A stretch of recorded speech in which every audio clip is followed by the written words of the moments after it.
మా నాన్న బైక్ ఏమో యాక్సిడెంట్ లో పోయింది. అలా ఉన్న టైంలో లోన్ శాంక్షన్ చేశారు. అమ్మయ్య కొంచెం సర్దుకోవచ్చు అనుకున్నాం, కానీ మా నాన్నకి మళ్ళీ యాక్సిడెంట్ అయింది. మళ్ళీ రైట్ లెగ్ ఫ్రాక్చర్ అయింది. ఇంకా మా బ్రతుకులైతే రోడ్డు మీద పడ్డాయి. కొన్ని డేస్ కి కోలుకున్నారు. తర్వాత నాన్న లోన్ విషయంలో సైన్ చేద్దామని వెళితే మా నాన్న వాళ్ళ ఫ్రెండ్ నాన్నకి తమ్ముడని చెప్పి ఆ అమౌంట్ మొత్తం కొట్టేశారు. అంటే మమ్మల్ని చీట్ చేశారు. ఇంకా అప్పటి నుంచి మా నాన్నకి తాగుడు అలవాటైపోయింది. ఊర్లో వాళ్ళేమో నాన్నతో పనులు చేయించుకొని డబ్బులు ఇచ్చేవారు కాదు. గట్టిగా అడిగితేనేమో మా నాన్న మీదనే నిందలు వేసేవాళ్ళు. నువ్వు నా డబ్బులు కొట్టేశావు అని రివర్స్ అయ్యేవాళ్ళు. ఇదంతా చూస్తూ భరిస్తూనే 9th క్లాస్ వరకు వచ్చేసా.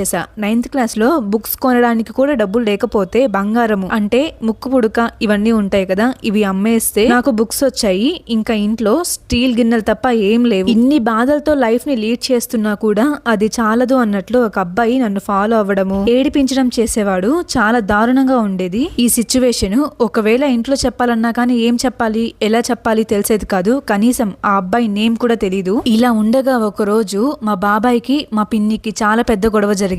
ఆమెమో అలిగి బాబాయ్ని వదిలిపెట్టి వాళ్ళ పుట్టింటికి వెళ్ళిపోయింది. అప్పటి నుంచి బాబాయ్ ఒంటరిగానే ఉండేవాడు. తర్వాత ఏమైందో ఏమో తెలీదు, కానీ ఒక రోజు సడన్ గా అటెంప్ట్ చేశారు. అప్పటికే మా నాన్న పూర్తిగా ఏం కోలుకోలేదు. ఫస్ట్ నేనే మా బాబాయ్ని అలా చూసింది. బాబాయ్ అంటే నాకు చాలా ఇష్టం, కానీ మా బాబాయే కూతురు అని కూడా చూడకుండా బూతులు తిడతాడు నన్ను. బాబాయ్ని అలా చూసి అందరికి చెప్పాను వెళ్ళి. తర్వాత అంబులెన్స్ వచ్చింది. బాబాయ్కి బ్లడ్ చాలా వరకు పోయింది. ఇంకా మా నాన్నే బ్లడ్ ఇచ్చి మా బాబాయ్ని కాపాడారు. మా నాన్న బ్లడ్ ఇచ్చి ఫస్ట్ నేను చూడడం వల్లనే కదా మా బాబాయ్ బ్రతికింది. ఇంకొక 1 minute లేట్ అయినా కానీ మా బాబాయ్ చనిపోయి అని చెప్పారు డాక్టర్స్. ఇంత చేసినా కూడా మా బాబాయ్ మాత్రము ఏం మారలేదు. ఫుల్ గా తాగొచ్చేసి అవే బూతులు తిట్టేవాడు. మా అమ్మ చాలా సార్లు గొడవ పడింది, చాలా సార్లు నచ్చ చెప్పాలని ట్రై చేసింది, అయినా ఏం లాభం లేదు. ఇంకా ఇతను ఇంతేలే అని వదిలేసింది అమ్మ అయితే.